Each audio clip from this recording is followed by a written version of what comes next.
હાલમાં હિન્દુઓનો પવિત્ર પુરુષોત્તમ માસ ચાલી રહ્યો છે ત્યારે ઠેર ઠેર તેની ઉજવણી થઈ રહી છે। ભુજના ભાનુશાલી વિસ્તારમાં રાધિકા મહિલા મંડળ દ્વારા ખાસ એક કરાયેલા મંડપમાં પુરુષોત્તમ માસની ઉજવણી કરવામાં આવી રહી છે। આ પ્રસંગે દરરોજ કાંઠા ગોરનું પૂજન કરવામાં આવે છે।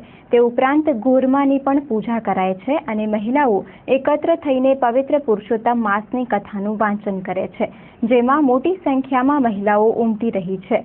પુરુષોત્તમ માસ દરમિયાન પવિત્ર સ્થળોએ સ્નાન કરવાનો પણ અનોખો મહિમા છે, ત્યારે આ વિસ્તારની મહિલાઓ સાથે મળી સ્નાન કરવાના આયોજનો પણ ગોઠવી રહી છે। પુરુષોત્તમ ભગવાનના પૂજનમાં ભાગ લેનાર મહિલાએ આ અંગે ચંચળ ન્યૂઝ સાથે વાત કરી હતી। આ ભાનુશાલી નગર રાધિકા મહિલા મંડળ છે। અમે અહીંયા બગીચામાં જ બધી મહિલાઓ ભેગી મળીને સત્સંગ ને એવું ભજન ને કાર્યક્રમ કરીએ છીએ।